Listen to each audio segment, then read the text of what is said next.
नमस्कार श्रोताओं का स्वागत है। आज हम महाभारत के एक कह सकते हैं सबसे नाटकी मोड़ पर थोड़ी गहराई से बात करेंगे।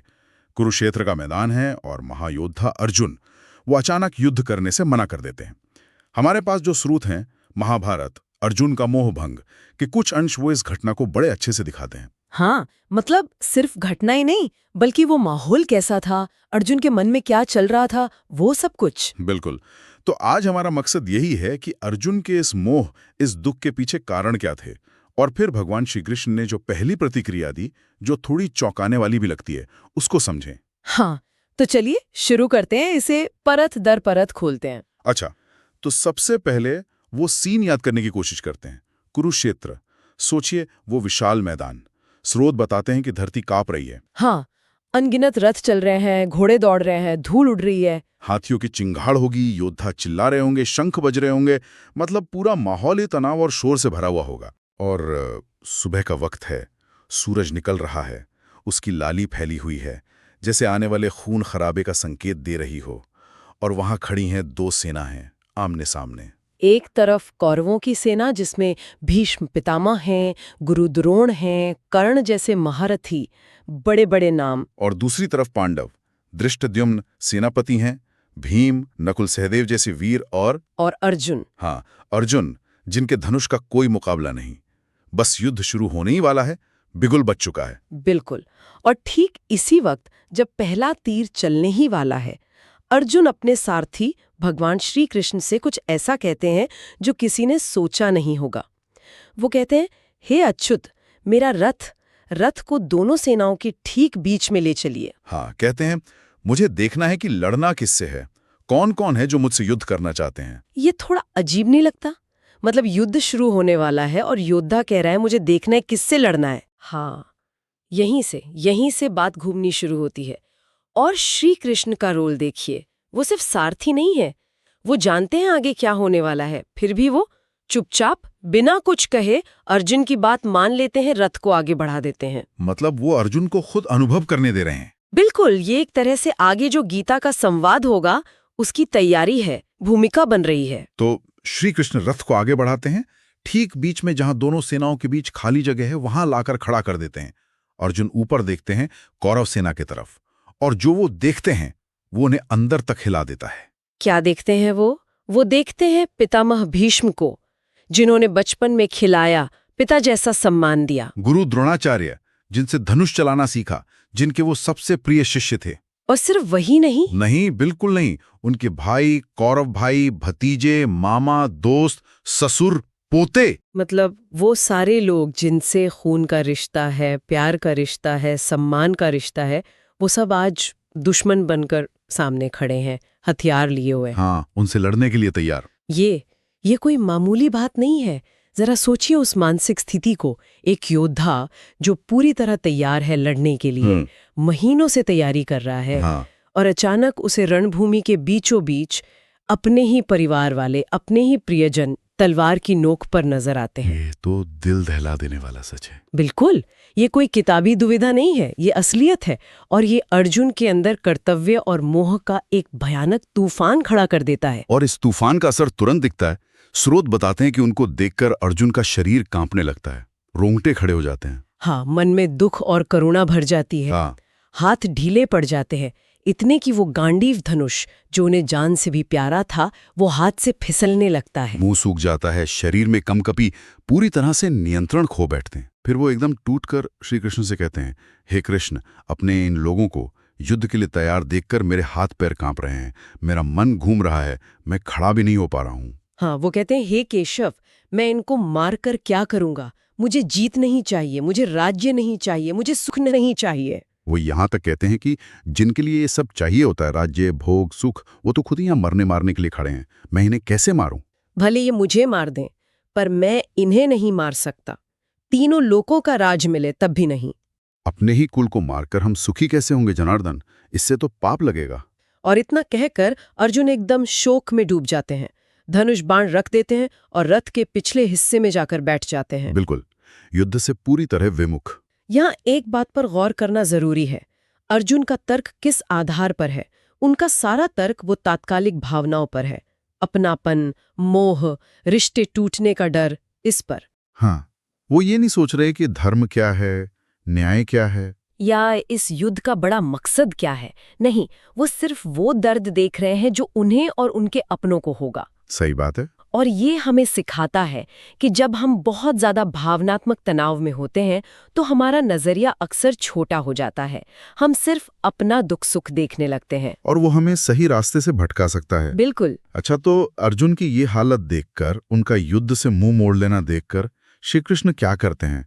क्या वो दिलासा देते हैं, समझाते हैं? नहीं, स्रोत कहता है श्री कृष्ण मुस्कुराते हैं। हाँ, एक रहस्यमयी सी मुस्कान, शांत। और फिर वो अर्जुन की तरफ देखते हैं जो दुख में डूबे हुए हैं, और थोड़े मजाक उड़ाने वाले अंदाज में कहते हैं, क्लैभ्यम मास्म गमः पार्थ नए तत्त्वयोपपद्यते क्षुद्रम हृदय दौर्बल्यम त्यक्तोत्तिष्ठ परंतपा। जिसका मतलब है, हाँ, मतलब हे पार्थ, ये कैसा मोह तुम पर छा गया इस वक्त।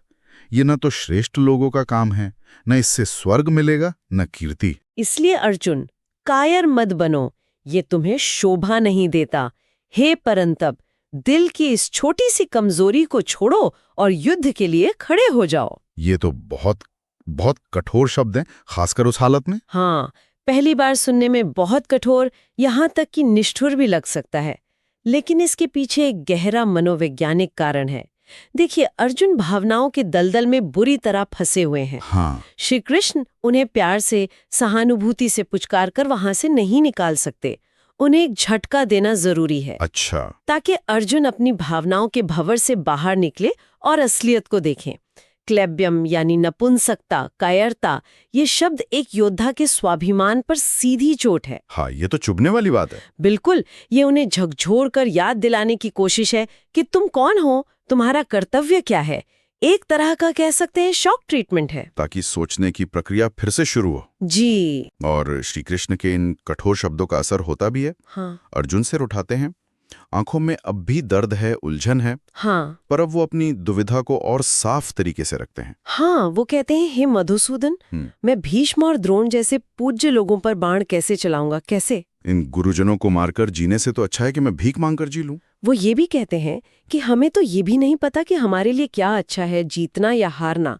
और जिन्हें मारकर हम जीना भी नहीं चाहेंगे, वो धृतराष्ट्र के बेटे, हमारे अपने, वो सामने खड़े हैं। और फिर वो निर्णायक बात कहते हैं। हाँ, वो कहते हैं, मेरा स्वभाव कायरता के दोष से ढक गया है। धर्म क्या है ये मेरी समझ में नहीं आ रहा। मेरा मन मोहित हो गया है। इसलिए मैं आपसे पूछता हूँ, जो मेरे लिए पक्का कल्याणकारी हो वो मुझे बताइए। क्योंकि अब मैं आपका शिष्य हूँ, आपकी शरण में हूँ। आप मुझे रास्ता दिखाइए, मुझे शिक्षा दीजिए। और ये क्षण, ये सचमुच, ये पूरी घटना का, और कह सकते हैं कि पूरी भगवद गीता का टर्निंग पॉइंट है। हाँ, बिल्कुल। यहाँ पहली बार अर्जुन अपनी कमी को, अपनी अज्ञानता को, अपनी उलझन को पूरी तरह से मान लेते हैं। और सबसे बड़ी बात, हाँ, सबसे बड़ी बात ये कि वो मदद के लिए, मार्गदर्शन के लिए खुद को श्री कृष्ण के शिष्य के रूप में सौंप देते हैं। ये सिर्फ दोस्त से सलाह मांगना नहीं है। नहीं, बिल्कुल नहीं। ये ज्ञान पाने के लिए पूरा समर्पण है, और श्री कृष्ण शायद इसी पल का इंतजार कर रहे थे। अच्छा। यहीं से वो गुरु शिष्य परंपरा शुरू होती है और भगवत गीता के गहरे उपदेशों का दरवाजा खुलता है। ये दिखाता है कि सच्चा ज्ञान तभी मिलता है जब सीखने वाला खुद को तैयार करे, ग्रहणशील बनाए। सही बात है। तो अब जब अर्जुन ने शिष्य भाव अपना लिया है, तब श्री कृष्ण उनके दुख के असली कारण पर चोट करते हैं, जो कि मृत्यु का डर है और अपनों के मरने का दुख। हाँ, अब वो भावनाओं का जवाब भावनाओं से नहीं देते। अब वो तर्क और ज्ञान का इस्तेमाल करते हैं। वो कहते हैं, अशोचानन व शोचस्त्वम प्रज्ञावादांश भाष्यसे गतासून अगतासूश्च नानुशोचन्ति पंडिताः। मतलब हे अर्जुन, तुम उनके लिए शोक कर रहे हो जो शोक करने लायक हैं ही नहीं, और बातें ज्ञानियों जैसी कर रहे हो। जो सच में ज्ञानी होते हैं वो न तो मरे हुओं के लिए शोक करते हैं, न जिंदा लोगों के लिए। और फिर वो उस परम सत्य को सामने रखते हैं जो अर्जुन के मोह की जड़ को हिला देता है, आत्मा का असली रूप। हाँ, वो कहते हैं, नैनम छिन्दन्ति शस्त्राणि नैनम दहति पावकः न चैनम क्लेदयन्त्यापो न शोषयति मारुतः।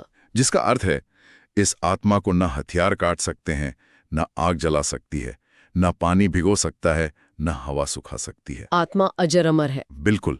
वो आगे बताते हैं, आत्मा न कभी जन्म लेती है न मरती है, ये हमेशा से है, हमेशा रहेगी, शाश्वत है। शरीर मर जाता है पर आत्मा नहीं मरती। ये गीता के मशहूर सांख्य योग की शुरुआत है। सांख्य योग मतलब ज्ञान के जरिए, विवेक के जरिए सच्चाई को समझना। श्री कृष्ण यहाँ अर्जुन के भावनात्मक तर्क को बिल्कुल साइड में रखकर एक ऊंचा दार्शनिक सत्य सामने रख रहे हैं। अच्छा, वो कह रहे हैं कि तुम्हारा सारा दुख शरीर के मरने पर टिका है, लेकिन शरीर तो कपड़े जैसा है, अस्थाई है, नश्वर है। असली चीज यानी आत्मा, वो तो अविनाशी है, अमर है, हमेशा रहने वाली है। तो फिर शोक करना बेकार है। हाँ, उनका मतलब है कि मृत्यु पर आधारित ये शोक अज्ञान की वजह से है, क्योंकि जो चीज असल में है वो कभी खत्म नहीं होती। ये समझ अर्जुन को उसके तात्कालिक दुख, मोह और अपने फायदे नुकसान के छोटे दायरे से बाहर निकालेगी, ताकि वो स्थिति को एक बड़े सार्वभौमिक नजरिए से देख सके। बिल्कुल। ये उस ज्ञान की पहली सीढ़ी है जो आखिर में अर्जुन को वापस उसके कर्तव्य के रास्ते पर लाएगी। हाँ, और जैसा हमारे स्रोत में भी है, ये पूरा किस्सा हम सिर्फ फलसफे की सूखी बातें नहीं है। नहीं, बिल्कुल नहीं। लिखने वाले ने बड़ी खूबी से उस वक्त के तनाव भरे माहौल को, अर्जुन की अंदरूनी कश्मकश और शारीरिक लक्षणों को, और साथ ही श्री कृष्ण के शांत, स्थिर और तेजस्वी व्यक्तित्व को एक साथ बुना है। हर श्लोक, हर बात एक कहानी की तरह आगे बढ़ती है। इससे ये गहरा ज्ञान भी आसान और दिलचस्प लगता है। सही कहा। तो आज की इस बातचीत में हमने देखा कि कैसे कुरुक्षेत्र के महायुद्ध के ठीक पहले अपने ही गुरुओं और रिश्तेदारों को दुश्मन के रूप में सामने देखकर महान योद्धा अर्जुन का दिल भी मोह और दुख के सागर में डूब गया। हाँ, इतना कि उनका गांडीव हाथ से छूट गया। हाँ। और उन्होंने लड़ने से साफ मना कर दिया। और हमने ये भी समझा कि कैसे भगवान श्री कृष्ण ने इस मुश्किल घड़ी को संभाला। उन्होंने तुरंत उपदेश देना शुरू नहीं किया। पहले अर्जुन के अंदर शिष्य भाव आने का इंतजार किया, समर्पण का इंतजार किया, और फिर उन्होंने अर्जुन के शोक की जड़ को पकड़ा, जो कि नश्वर शरीर के नाश का दुख और मौत का डर था। उसको संबोधित करते हुए आत्मा की अमरता का, नित्यता का पहला लेकिन सबसे बुनियादी दार्शनिक उपदेश दिया। और यही उपदेश आगे चलकर भगवद गीता के विशाल ज्ञान के पेड़ का बीज बनता है। बिल्कुल। इस किस्से से एक मुख्य बात ये समझ आती है कि जिंदगी के बड़े संकटों में भावनात्मक उथल-पुथल से ऊपर उठकर सही फैसला लेने के लिए शायद एक ऊंचे दार्शनिक नजरिए की जरूरत पड़ती है। सही कहा। और ये पूरा प्रसंग हमें एक बहुत पुराने पर हमेशा नए रहने वाले सवाल के सामने खड़ा कर देता है। कौन सा सवाल? कि जिंदगी में अक्सर ऐसे मोड़ आते हैं जब हमारी अपनी भावनाएं, हमारा लगाव, हमारा स्नेह, हमारे तयशुदा कर्तव्य या जिसे हम धर्म मानते हैं, उसके आमने सामने आ जाते हैं, टकराव होता है। हाँ, होता है। ऐसी हालत में सही गलत का फैसला किस आधार पर करें? वो कौन सी समझ है, कौन सी कसौटी है जो हमें इस अंदरूनी लड़ाई से निकालकर सही रास्ता दिखा सकती है? ये वाकई सोचने वाली बात है। इस पर विचार किया जा सकता है। इस गहरी चर्चा में हमारे साथ शामिल होने के लिए धन्यवाद।